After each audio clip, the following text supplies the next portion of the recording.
오늘 말씀의 제목은 소문입니다. 소식과 소문은 내용이 좀 달라요.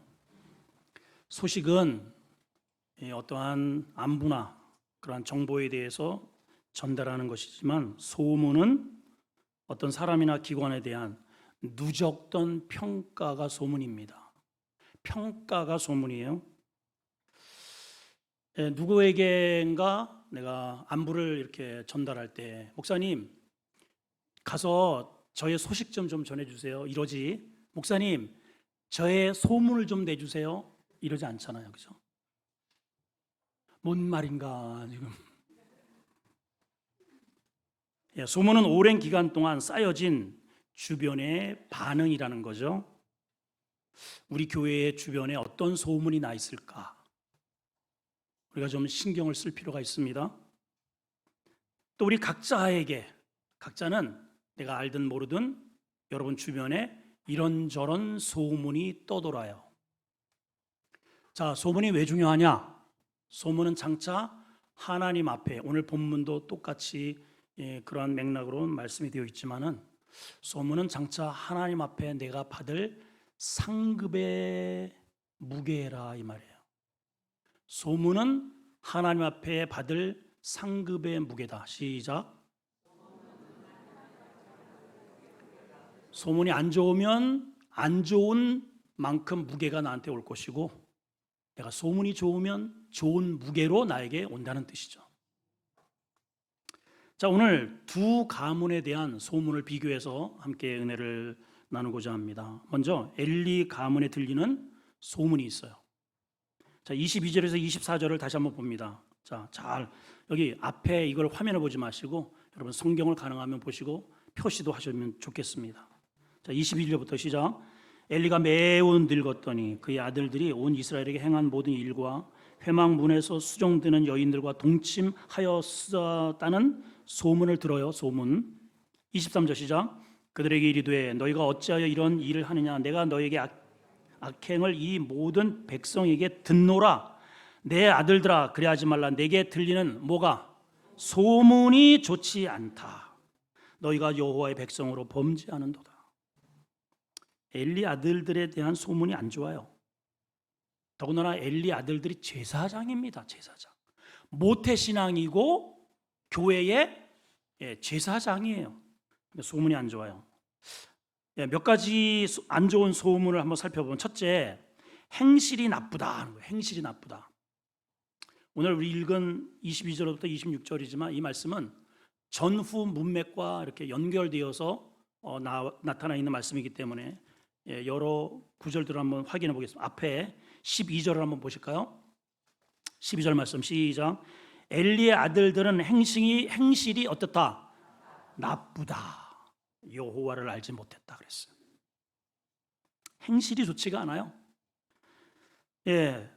모태신앙이고 또 더군다나 백성들의 제사를 본인들이 집도하는데에도 행실이 안 좋아요.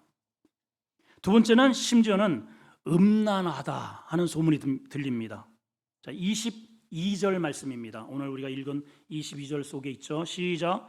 엘리가 매우 늙었더니 그의 아들들은 온 이스라엘에 행한 모든 일과 회막문에서 수종드는 여인들과 뭐를 했다?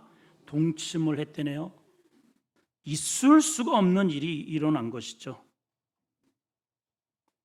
율법의 이 간음죄는 돌로 쳐 죽이라고 했는데, 하나님께 예배를 드리면서 버젓이 이런 일들을 행한다는 소문이 자자합니다. 자, 세 번째는 이러한 것이 우리가 이렇게 죄를 져도요, 우발적으로 지을 때가 있어요. 내가 의도치 않게, 또 아니면은 법정에서도요, 그것이 의도치 않게 우발적으로, 그러면 그것이 참작이 됩니다. 그런데 의도된 죄는 참작이 안 돼요. 그리고 습관화된 죄에 대해서는 전에 지은 죄에다가 또 반복되잖아요. 그러면 거기에 죄가 누적이 되어요. 그러면 이들이 행한 죄는 어떤 죄냐? 습관화된 죄라는 거죠. 이게 더 큰 문제입니다. 자, 13절에서 확인합니다. 시작. 그 제사장들이 백성에게 행하는 뭐라? 관습은 이러하다 그래요. 관습이 되어 습관이 되어버린 거예요. 예.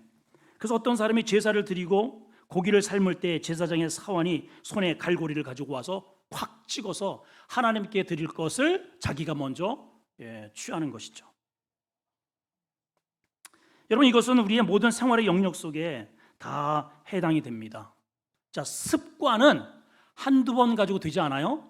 반복될 때. 그럼 뭐든지 처음에, 저도 마찬가지예요. 예. 이게 처음에 뭔가를 이렇게 남의 것을 조금이라도 볼펜이라도 하나 이렇게 가져올 때는 덜덜덜덜 떨립니다. 그랬다가 나중에는 볼펜을 가져오고 아예 연필통을 가져오고, 예. 제가 군 생활할 때 요 대구에 보면은 공군에서 운영하는 레이더 사이트 기지가 있습니다. 예, 그러면 저 밑에 이렇게 보면 철조망이 있고 밑에 마을이 있대요. 그러면 저녁 때 되면 고참들이 이렇게 이야기를 합니다. 야, 꼬맹이들아, 꼬맹이는 이제 쫄병들이에요. 예, 꼬맹이들아, 아이스크림 좀 가서 사와. 그럼 가서 돈 주고 사오면 되잖아요. 그런데 어떻게 가져왔느냐? 가게에 아이스크림 통을 그냥 들고 와버린 거예요. 참, 누가 했는지도 몰라요. 그러면서도 아무렇지도 않은 거죠. 그게 한두 번 해서 어디 그렇겠어요? 그렇죠? 그러니까 동네에 무슨 뭐 김치통 하여튼 겨울에 장난하면 장독재 그냥 들고 오는 거예요. 장독재 그냥. 예. 그렇다고 하는 것을 제가 이제 근무할 때 거기에서 생활했던 동기가 그런 얘기를 하더라고요. 습관이 바로 그런 것입니다. 처음에 할 때는 두근두근하죠. 막 두근두근. 근데 그것이 두 번, 세 번 반복되다 보면 아무렇지도 않게, 처음에 컨닝을 할 때에는 막 두근두근하죠. 근데 계속 하다 보면은 제가 이제 그 학교 다닐 때 이런 친구가 있었습니다. 참 배포도 좋아요. 그래서 해가지고 너 컨닝해. 왜 컨닝해? 얘가 일로 나와. 그 이제 걸렸습니다. 선생님이 가가지고 이렇게 찝어냈어요. 이 컨닝 페이퍼를 이렇게 들고 손 펴봐. 했더니 컨닝 페이퍼가 없는 손을 일단 이렇게 내밀어요. 없잖아요, 선생님. 해놓고 이쪽 손도 없잖아요. 이렇게 가면서 이 뒤에다가 이렇게 요거를 뒤에 이쪽 손도 옮겨놓고 없잖아요. 양쪽 손 내봐. 그랬더니 요걸 뒤에다 딱 꽂아놓고 없잖아요. 선생님 앞에서 눈 하나 깜짝 안 하고 그래요. 이야, 그 친구가 나중에 커서 뭐가 될까? 습관이 이렇게 무서운 것입니다. 네 번째는요, 이뿐만 아니고 이런 생활 습관뿐만 아니고 성격이 굉장히 난폭합니다. 자, 한번 말씀을 한번 보시면 15절로 한번 가볼까요? 자, 하나님께 먼저 드려야 할 고기를 삶아서 그리고 하나님께 번제로 드리고 이런 과정이 필요한데, 자, 제사장이 사환을 보냅니다. 13절에 보면 사환을 보내서 가져오라 그러는 거예요. 자, 14절을 읽습니다. 시작. 그것으로 냄비에 솥에다 큰 솥에 가마에 찔러 넣어 갈고리에 걸려 나오는 것을 제사장이 자기 것으로 가져가되 실로에서 그곳에 온 모든 이스라엘 사람들에게 다 이같이 했다는 거예요. 잘못됐죠. 먼저 하나님의 것은 하나님에게, 그렇죠? 예, 먼저 하나님께서 우리에게 물질을 주셨으면 먼저 쿡 찍어 가지고 내가 먼저 먹어버리고 남는 거 드리는 게 아니고 먼저 하나님에게, 시간도 예배도 먼저 하나님에게, 이게 중요하단 말이죠. 왜냐하면 하나님의 것이잖아요. 자, 그런데 이들이 15절을 읽습니다. 시작. 기름을 태우기도 전에, 기름을 태운다는 것은 하나님께 예배하기 전에 제사장의 사환이 와서 제사 드리는 사람에게 이렇게 말을 합니다. 제사장에게 구워드릴 고기를 내라. 그가 내게 삶은 고기를 원하지 않고 날 것을 원한대요. 그러니까 예배 드리고 나서 남은 것을 가져가면 되는데 먼저 내오라는 거죠. 먼저. 그러니까 사환이 이렇게 이야기를 합니다. 16절에 그 사람이 이르기를 먼저 기름을 태운 후에 내 마음에 원하는 대로 가져라. 근데 이 사환이 뭐라고 이야기합니까? 그가 말하기를 아니라 지금 내게 내라. 그렇지 않으면 내가 억지로 빼앗으리라. 여러분, 홈리와 비느하스, 이 제사장의 사환이거든요. 닮았어요. 그렇죠. 그렇죠, 여러분?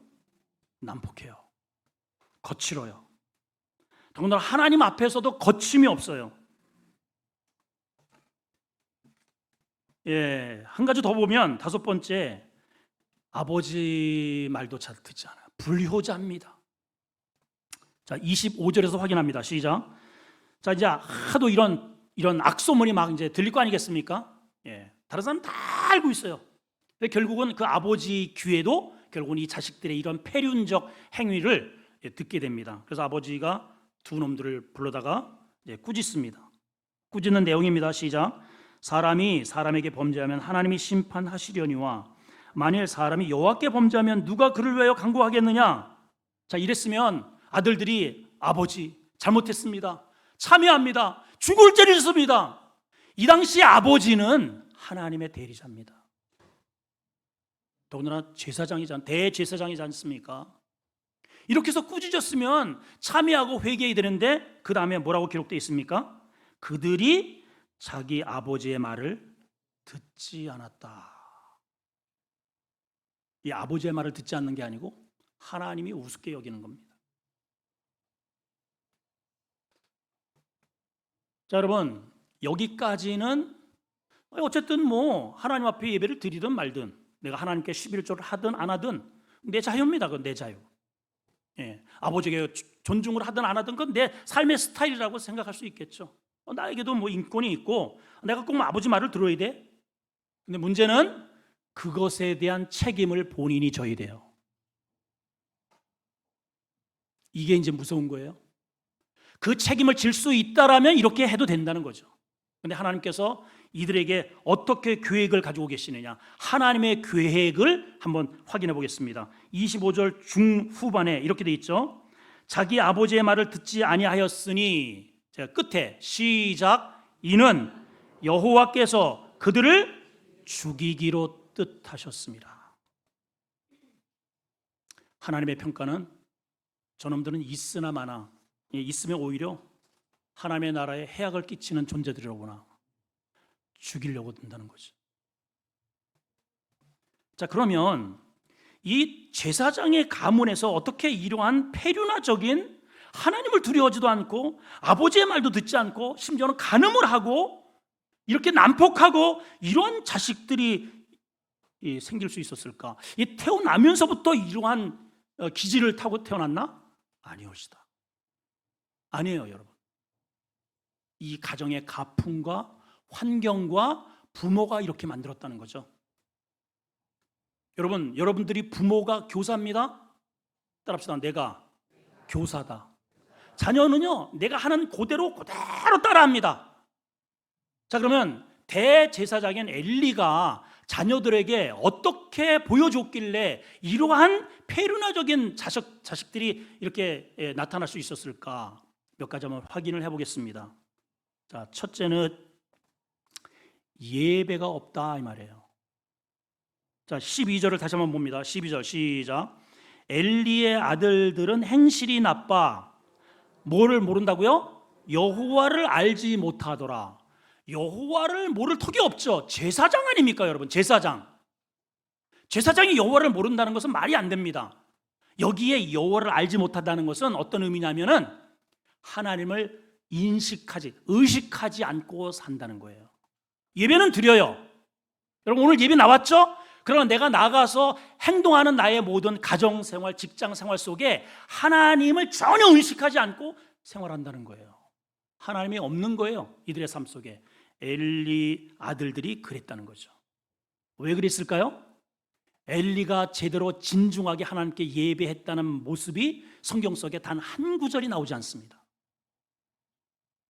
여러분, 여기서 우리가 기억해야 됩니다. 예배를 이렇게 참석해서 왔다 가는 게 예배가 아닙니다. 여러분, 나 오늘 예배 갔다 왔어, 그게 예배가 아니에요. 하나님을 만나야 돼요. 내 죄가 이 시간에 부서지고 예수 그리스도의 보혈의 은총이 나에게 임하고 하나님의 말씀이 들려지고, 이게 예배지 교회 참석한 게 예배가 아닙니다. 여러분, 이들은 맨날 예배 드리잖아요. 더군다나 백성들의 예배를 다 집도하는 직업이 예배자입니다. 심지어는 17절 보십시오. 10절 끝에 뭐라고 돼 있습니까? 이 소년들의 죄가 여호와 앞에 심히 크면 그들이 여호와의 제사를 예배를 어떻게 했다고요? 예, 우습게 여기는 거예요. 멸시해요. 예배 뭐 시간 나면 가는 거고 뭐 안 가면 그만이고 뭐 그런 거지.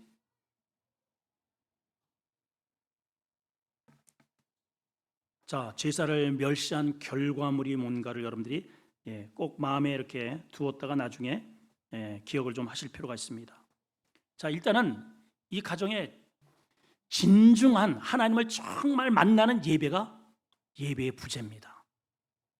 두 번째는 본 것이 없다. 따라합시다. 본 것이 없다. 여러분 모든 영적인 어린아이들 할 것 없이 전부 다 우리 초신자들 보는 대로 합니다. 보는 대로. 예. 이렇게 행하는 홈리와 비느하스가 물론 잘못이죠. 나쁩니다. 그런데 이렇게 되기까지 이유가 있다는 거예요. 아버지가 당대 대제사장입니다. 그런데 아버지로부터 하나님을 어떻게 예배하는 것인지, 하나님 앞에 어떻게 기도하는 것인지, 하나님을 어떻게 섬기는 것인지 평소에 본 게 없어요. 본 게 없어요. 자, 첫째는 아버지가 기도하는 모습을 본 적이 없어요. 자, 아버지의 모습이 항상 어때했는지를 성경이 이렇게 증언합니다. 자, 사무엘상 1장으로 가봅니다. 1장 9절 시작. 그들이 실로에서 먹고 마신 후에 한나가 일어나니 그때 제사장 엘리는 여호와의 전 문서주 곁 어디에 앉아 있어요? 의자에 앉아 있어요. 여인 평신도도 와서 눈물을 쏟으면서 가슴을 찢으면서 기도하는데, 기도의 자리에 앉아 있는데 정작 기도해야 할 제사장은 의자에 앉아 있어요. 늘 졸고 있어요. 자, 한 가지 더 볼까요? 사무엘상 4장으로 갑니다. 12절 13절에는 이제 전쟁통에 있었던 이야기입니다. 시작. 당일에 어떤 베냐민 사람이 진영에서 전쟁 진영에서 달려와서 자기의 옷을 찢고 크게 자기의 머리에 티끌을 뒤집어 쓰고 실로에 이르. 지금 전쟁이 일어나면은 막 그냥 온 백성들이 금식하면서 기도해야 됩니다. 그리고 중심에 누구 있습니까? 당연히 예수 믿는 사람들. 제사장이 하나님 앞에 엎드려 기도해야죠.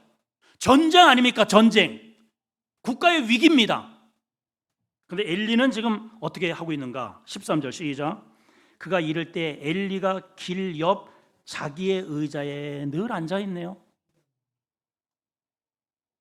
아들들이 국가의 위기, 가정의 위기, 이런 위기 속에서 아버지가 기도하는 것을 본 적이 없어. 그러니까 예배는 드리지만, 집도는 하지만 그 하나님이 전혀 무섭지가 않은 겁니다.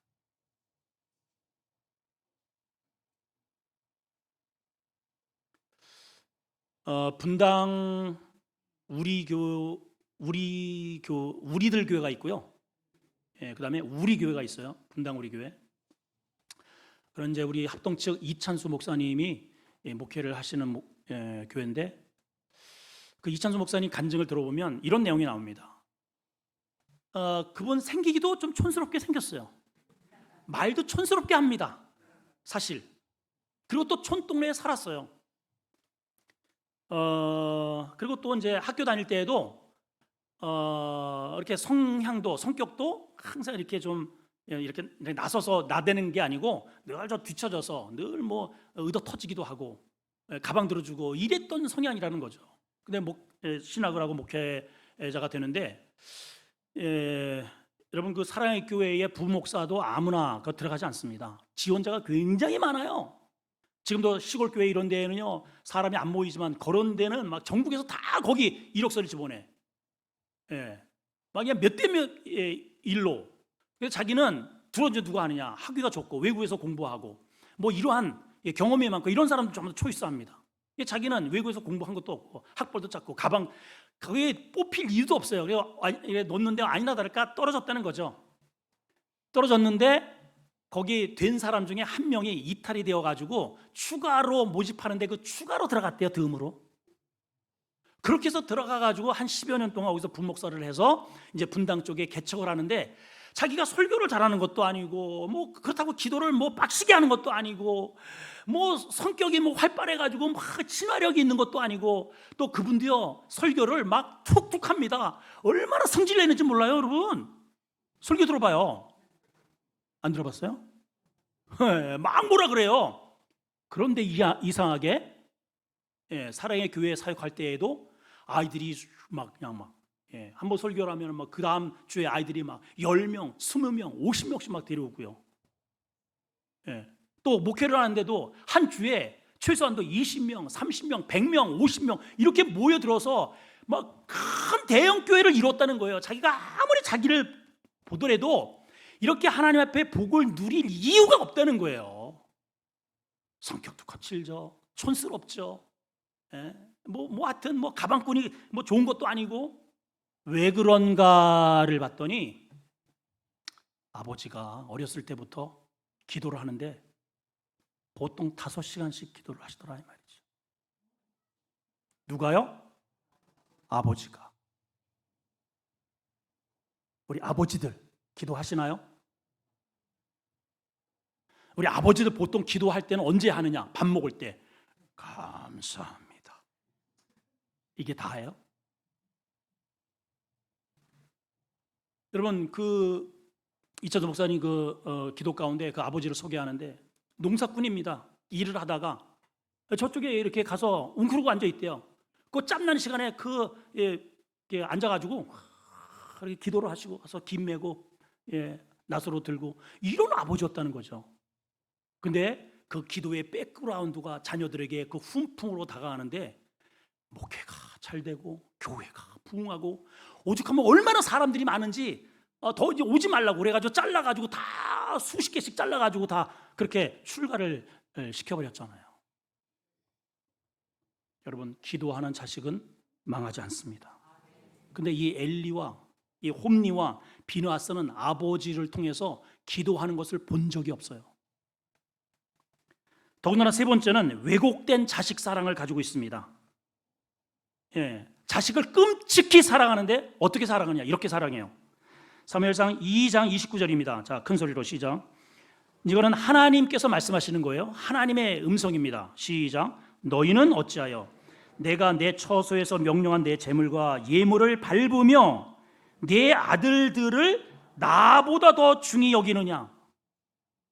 당연히 우리가 자식 사랑해야죠. 그러나 하나님보다 우선할 수 없습니다. 근데 제사장으로서 자식들이 그렇게 잘못하고 그런 소문을 듣는다면, 그렇게 했다면 데려다가 다리 몽댕이를 뿌려놔야지. 그냥 이놈의 자식들이 어디 하나님을 두려워하지 않고 이런 짓을 행하는가 혼쭐을 내야 되는데, 그랬어? 잘했어. 어이구, 하여튼 뭐 성적만 좋으면 잘했어.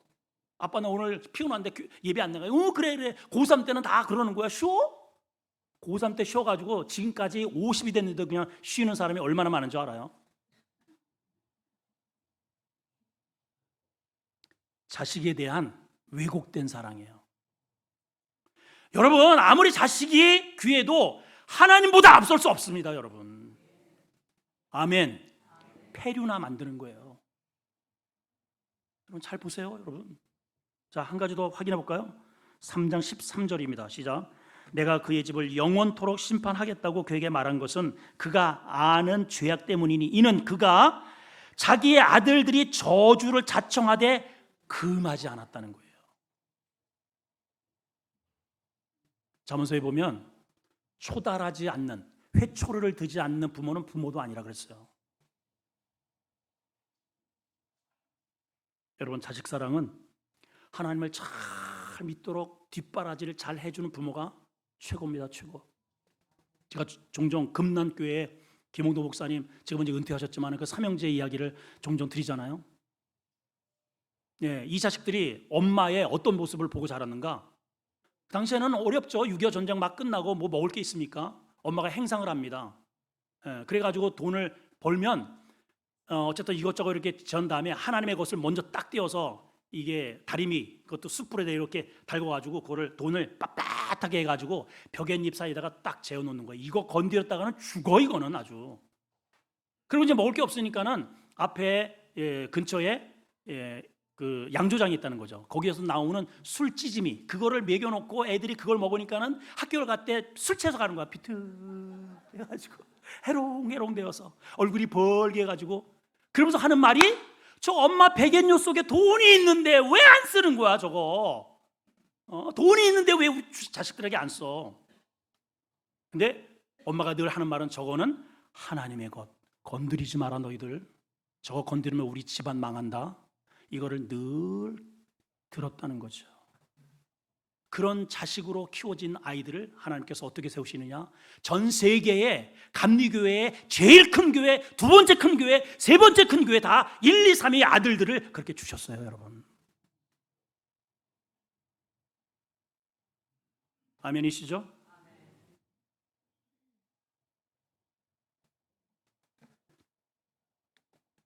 예. 또 한 가지의 결정적인 것은 이 엘리가 영적 감각이 완전히 눈이 멀어버렸습니다. 자, 사무엘상 3장 1절 2절을 다 같이 한번 읽습니다. 시작. 아일 사무엘이 엘리 앞에서 여호와를 섬길 때 여호와의 말씀이 뭐하라고요? 희귀하여. 희귀하다는 게 뭐예요? 없다는 거죠. 예. 아니 제사장 가문의 세상에 말씀이 없다는 게 이 말이 됩니까? 이상이 흔히 보이지 않아요. 이유가 뭐냐? 2절에 시작. 엘리의 눈이 점점 어두워가서 잘 보이지 못하는 그때에 그는 자기 처소에 늘 자빠져 있어요. 기도하는 시간에 소파에 누워있고 예배 시간에 소파에 TV 보고 있고 자식들이 부모가 예배 시간에 예배 가는 거를 못 보고 기도하는 걸 못 봐요. 늘 소파에 있잖아요. 소파에.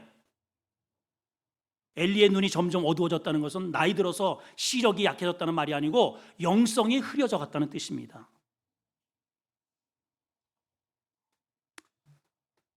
자, 이런 것에 대해서 이 하나님의 심판이 이들에게 하나님의 심판이 임합니다. 하나님이 어떤 계획을 가지고 계시느냐? 자, 18절 한번 볼까요? 4장 18절. 이들이 어떤 최후를 맞이했는지를 한번 보십시다. 시작. 하나님의 괴를 말할 때, 여기 하나님의 괴를 말할 때라는 것은 하나님의 이 아들들이 이제 전쟁에 나가면은 이겨야 되는 져요. 그래서 이번에는 법궤를 갖다가 가져가자. 이 하나님의 법궤가 있으면 우리가 이길 거다. 쉽게 하면 이겁니다. 하나님을 제대로 믿지도 않으면서 목사님 모셔다가 이거 우리가 사업하는데 개업 예배 드리자. 개업 예배 드리면 우리 사업이 잘 될 거다. 물론 제가 가서 설교하고 개업 예배를 드리죠. 그러나 개업 예배 드린다고 사업 잘 되지 않아요. 착각하지 마세요. 결국은 하나님의 법궤를 들고 나갔는데 법궤 빼앗겨 버렸잖아요. 다곤 신당으로 가버렸어요, 여러분. 예. 그리고 두 아들은 그 현장에서 죽고 하나님의 법궤는 빼앗겼고 그 법궤의 소식을 이 엘리가 들었다 이 말이에요. 그 얘기입니다. 18절 계속 시작. 하나님의 괴를 말할 때에 엘리가 자기 의자에서 뒤로 넘어져. 이 원래는 자빠져. 이렇게 해야 좀 이게 확 오는데 뒤로 자빠져. 문 곁에서 어떻게 죽어요? 목이 부러져 죽었다. 제사장은 이렇게 죽으면 안 됩니다. 하나님과 늘 동행했던 에녹을 어떻게 하셨어요? 죽음도 보지 않게 하나님께서 천군 천사를 얼마나 귀한지 보내셔서 산채로 데려가셨어요. 엘리사도 산채로 데려가셨어요, 여러분. 우리의 성도의 죽음은 천사를 보내셔요. 아멘. 근데 목을 부러뜨려 버렸어요. 그 아들은 전쟁통에 죽여버렸어요. 소문이 안 좋아, 소문이. 근데 이것은 누가 만들었느냐? 부모의 작품이라는 거죠. 하나님께서 수십 년 동안을 교사 하나님을 잘 섬기도록 맡겨주었는데 그냥 응대기 치면서 세상에 공부 잘하고 성공하고 돈 많이 벌어오는데 박수 쳐줬지 하나님을 믿는데 눈이 멀어봤단 말이에요. 여러분 그러면 안 돼요. 따라합시다. 하나님, 제가 교사입니다. 여러분들 교사예요, 교사. 자, 그런데 사무엘의 소문이 또 있습니다. 사무엘은 어떤 소문이 났는가?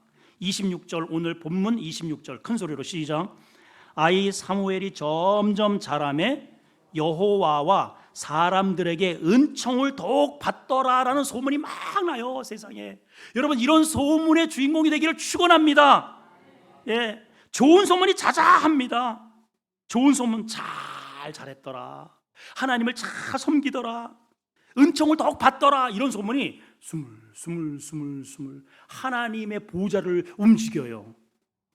이렇게 믿음으로 자란 이 사무엘이 결국은 어떻게 되느냐, 그 암울했던 400년의 기간에 그 흑암의 영적 기류를 딱 끊어버리고 미스바 대성회를 열어서 온 이스라엘의 죽었던 영성을 회복시키더라, 이 말이죠.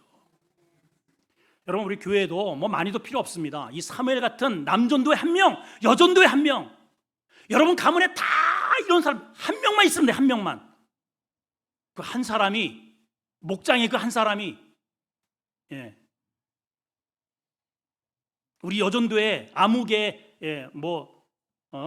바울이든 모세든 그 한 사람이 있으면 미스바 성회를 일으키고 각성의 역사가 이루어지고, 이러고서 이제 대각성의 역사가 이루어지니까 블레셋과 전쟁에 나가면 백전백성 이기게 하시더란 말이에요. 하나님의 자존감을 높이고, 그동안에 늘 빼앗겼어요. 해놓으면 다 그놈들이 빼앗아가고, 다 빼앗아가고.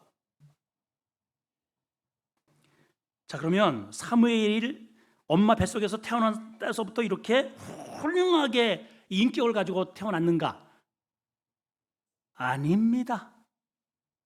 역시 사무엘 역시 홈리와 비느하스처럼 환경이, 주변의 배경이 이 사무엘이 이렇게 만든 교사가 있었더라는 거죠.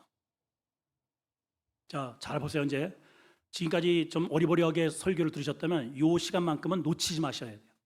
자, 첫째는 이 사무엘에게 기도의 엄마가 있었어요. 기도의 엄마. 내가 기도의 엄마가 되리라. 시작. 내가 기도의 엄마가 되리라.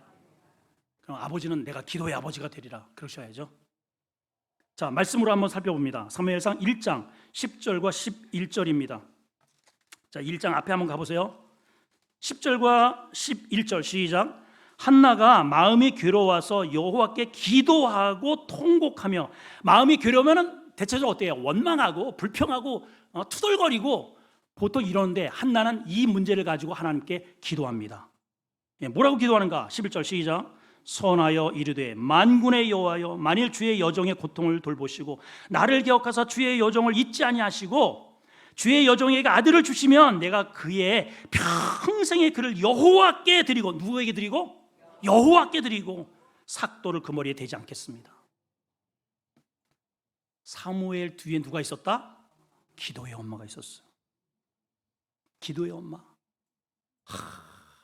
그러니까 갈수록 잘 돼요. 이찬수 목사님이 본인이 내가 별로 하는 게 없는데 이상하게 갈수록 잘 되더란 말이죠. 그 배경에 누가 있더라? 기도의 아버지가 있더라. 두 번째는요, 이 사무엘은 어렸을 때부터 여호와 앞에서 자랍니다. 자, 2장 18절 시작.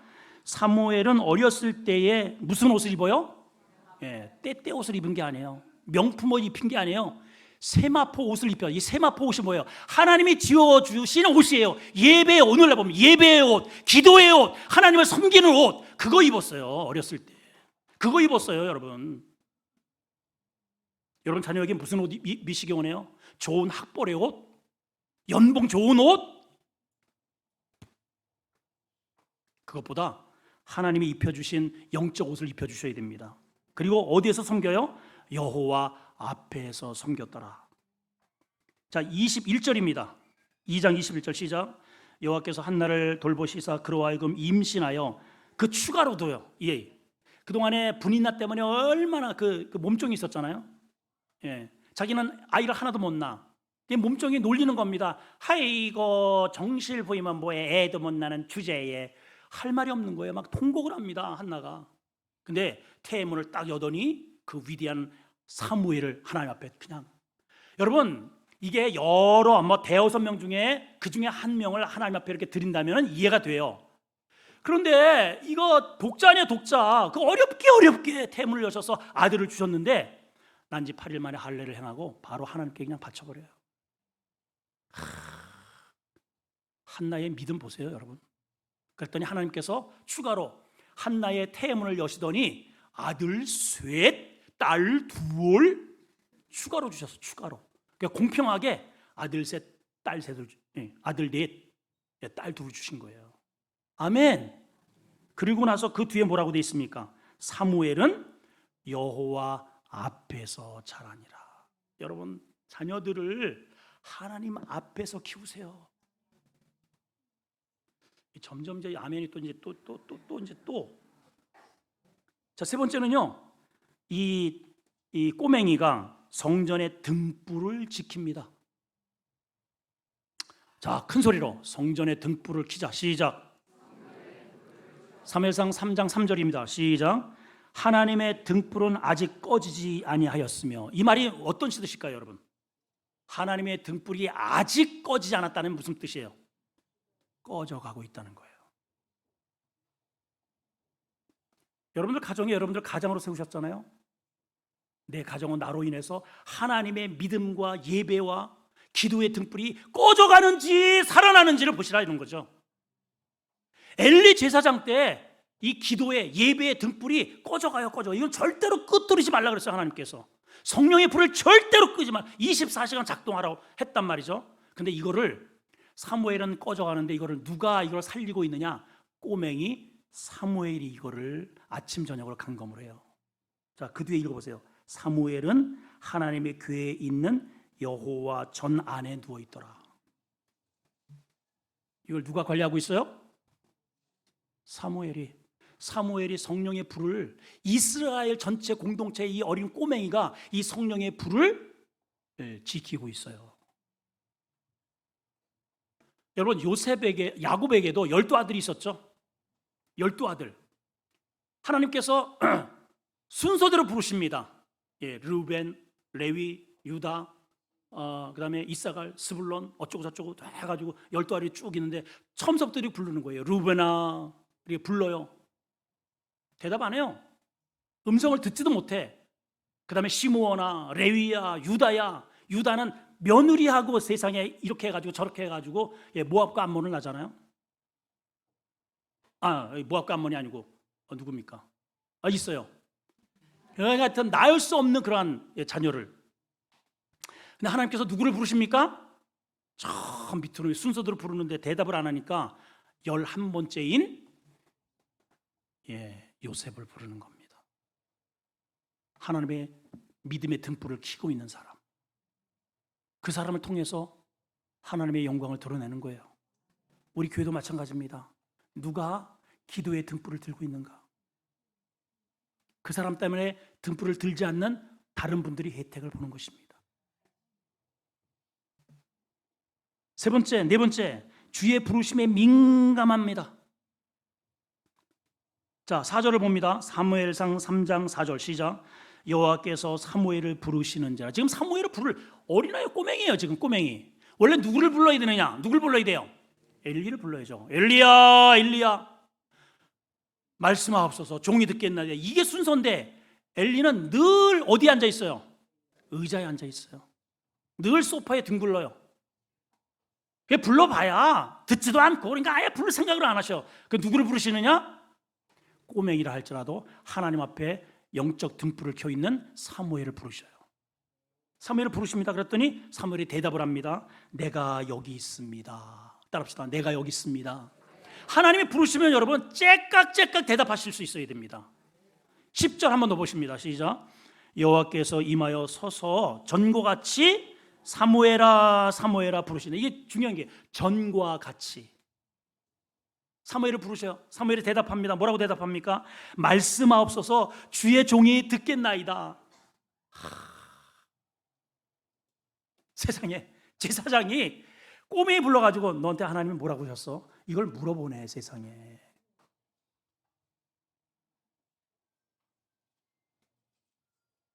자, 이러한 사무엘에 대한 하나님의 평가가 어떠냐? 이걸 우리가 아까 엘리 가문의 평가는 뭡니까? 죽이기로 하셔요. 있으나 마나 하나님 공동체 해악만 끼쳐. 근데 이 가문에 대한 하나님의 평가는 이렇습니다. 자, 우선 사무엘상 2장 30절입니다. 시작. 그러므로 이스라엘의 하나님 나 여호와가 말하노라 내가 전에 네 집과 네 조상의 집 앞에 영원히 행하리라 하였지만 이제 나 여호와가 말하노라 결단코 그렇게 하지 아니라. 그 다음에 뭐라고 돼 있어요? 나를 존중히 여기는 자를 내가 존중히 여기고 나를 멸시하는 자를 내가 멸시하리라. 이게 엘리 가문에 주신 결론이라면, 사무엘에 대한 평가는 오늘 3장 19절에 이렇게 되어 있습니다. 자, 띄워주시고 큰 소리로 시작. 사무엘이 자라매 여호와께서 그와 함께 하셔서 그의 말이 하나도 땅에 떨어지지 않게 하시리라. 사무엘이 말해놓은 것을 하나님이 야 이거 땅에 떨어져 빨리 이거 잡아라 해가지고 전부 다 그가 말하는 것을 전부 붙잡아가지고 이루어 주신다는 거예요. 와, 왜 그래요? 그 위에 나와 있잖아요. 나를 존중히 여기는 자를 내가 존귀하게 여기리라. 나를 우습게 보는 자를 내가 우습게 여기리라. 자, 그럼 이제 여기에서 이제 손 털고 우리를 한번 보십니다.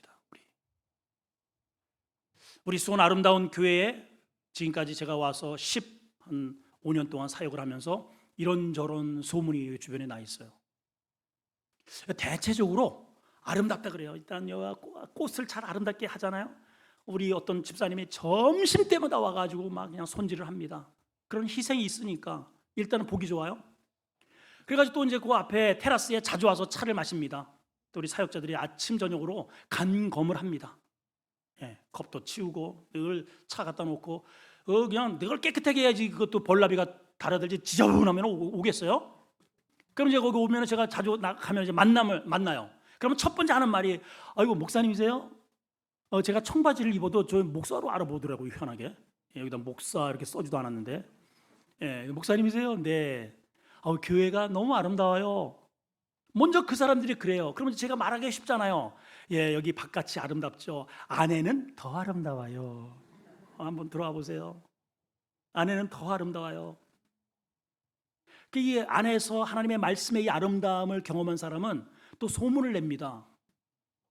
이 소문을 내도 여러분들이 우리 교인들은 늘 들으니까 이게 별로 이제 귀한 줄을 모르는데 이번에도 우리 홈커밍 하면서 동기 목사님들을 많이 만났잖아요.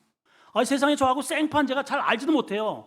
그분이 저 오준호 목사님이시죠. 그때 우리 청년들하고 우리 여기 전야제 하면서 찬양을 우리가 했거든요. 한 300명 정도가 꽉 찼더라고요. 하여튼 최초래요. 최초 우리 동기가 극성스러워. 하여튼 그래서 우리 청년들하고 같이 찬양을 했는데 저한테 왔어요. 오준호 목사님이시죠. 네, 제가 설교 듣고 은혜 받고 있습니다. 왜 내 설교를 들어요? 소문 났대요. 이거 봐, 뭔가 좀 이게 심리가 불편해. 뭔가 담임 목사가 다른 목회자들에게 또 동기인데 동기가 동기 설교 들어요? 안 듣지?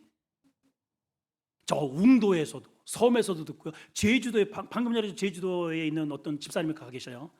새벽 예배 듣고 목사님 너무너무 은혜 받았대. 너무너무 은혜 받았대.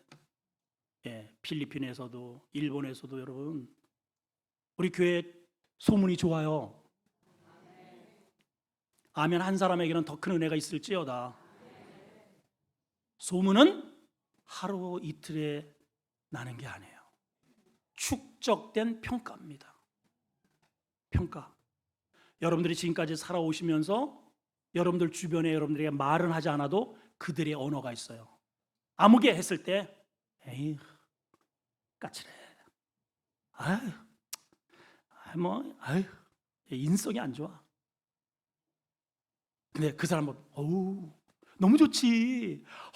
그 사람 너무 좋아. 여러분 한번 옆 사람하고 우리 한번 연습해 볼까요? 까칠해요. 이런 얘기를 들을 때 와. 너무 좋으셔요. 근데 이제 앞에 하면은 오늘 괜히 은혜 받았다가 기분 나빠. 앞에는 이제 하지 말고 서로 마주 보시면서 인사하십니다. 너무 보니까 너무 좋으셔요. 자, 시작. 서로 빨리 얘기해 보세요.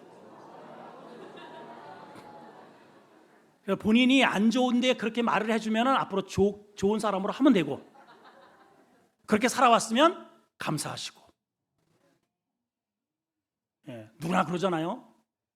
사람들이 나한테 뭐라 그래? 뭐라 그래 날? 좀 까칠하다던데? 그럼 재수 없잖아. 재수 없어요. 근데 그게요, 사람들이 내가 누구를 뭐라고 할 게 없이 내가 뿌려놓은 씨라는 거죠. 오늘 소문, 장차 하나님 앞에 내가 받을 상급의 무게입니다. 우리 교회 주변에 좋은 평판을 계속 이어가시고, 여러분과 여러분 자녀들의 이러한 엘리와 그 다음에 홈리 비느하스 같은 이러한 소문이 아니라 사무엘처럼 하나님 앞에 또 사람 앞에 좋은 평판이 결국은 하나님이 그를 귀를 들으시고, 얘 어때? 너무너무 성실하고 교회에 얼마나 충성하고 얼마나 선하고 착하고 성실한지 몰라요. 상 주셔야 됩니다. 그래? 그리고 상 주신다는 거죠, 여러분. 그래야 은혜가 있기를 축원합니다. 하나님 아버지, 오늘 소문